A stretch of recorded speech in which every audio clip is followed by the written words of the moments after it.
कि मोहम्मद अजहरुद्दीन की ओर से, चूंकि कांग्रेस पार्टी से इनकी ओर से चुनाव भी लड़ा गया था, India has lost a true statement उनकी ओर से लिखा गया है कि किस तरह से भारत ने एक ऐसे व्यक्ति को खोया है जो काफी दूरदर्शी सोच रखते थे, एक बड़े अर्थशास्त्री के तौर पर एक जेंटलमैन थे जिनकी सेवा को हमेशा याद किया जाएगा। आशीष हमारे साथ लगातार जुड़े हुए हैं। आशीष, यहां पर द्रौपदी मुर्मू राष्ट्रपति की ओर से भी जो ट्वीट किया गया है उसको पढ़ते हुए फिर मैं आपके पास आऊंगी। यकीनन अपने अपने शब्दों में सभी उनको याद करते हुए उन्होंने लिखा है कि पूर्व प्रधानमंत्री डॉक्टर मनमोहन सिंह जी ने उन दुर्लभ राजनेताओं में से एक थे जिन्होंने शिक्षा और प्रशासन की दुनिया में भी समान सहजता से कामकाज किया। सार्वजनिक कार्यालयों में अपनी विभिन्न भूमिकाओं में उन्होंने भारतीय अर्थव्यवस्था में सुधार के लिए महत्वपूर्ण योगदान दिया। लेकिन आशीष, ये भी हम सब जानते हैं कि डॉक्टर मनमोहन सिंह के सामने चुनौतियां कितनी ज्यादा बड़ी थीं।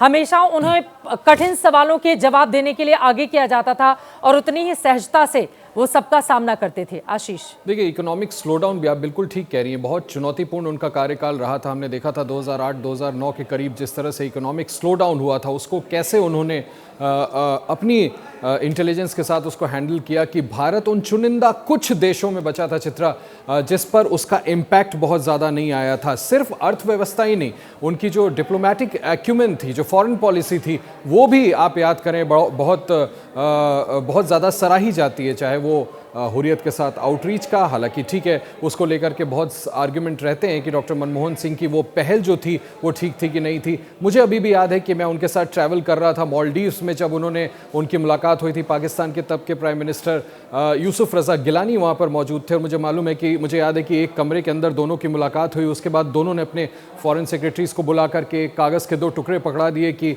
आप लोग अब बातों को आगे बढ़ाइए। तो कई वो ऐसे बड़े स्टेप्स लिया करते थे जिनके बनिस्बत उनको हमेशा याद किया जाएगा। बहुत लैंडमार्क स्टेप्स उन्होंने उठाए थे।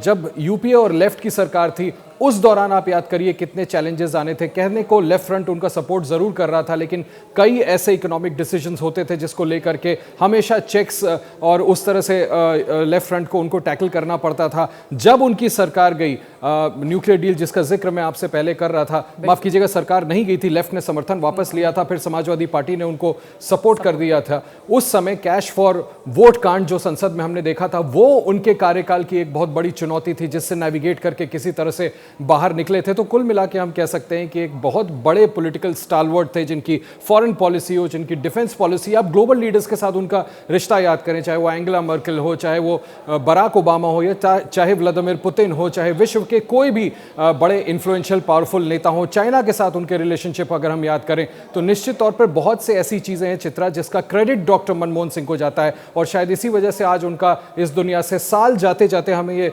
दुखद जो खबर देकर के जा रहा है, उनका जाना निश्चित तौर पर एक बहुत बड़ा वॉइड, बहुत बड़ा वैक्यूम छोड़ करके जाएगा, जिसकी कमी मुझे लगता है आने वाले कई सालों तक भारतीय राजनीति को, कांग्रेस पार्टी को निश्चित तौर पर खलेगी।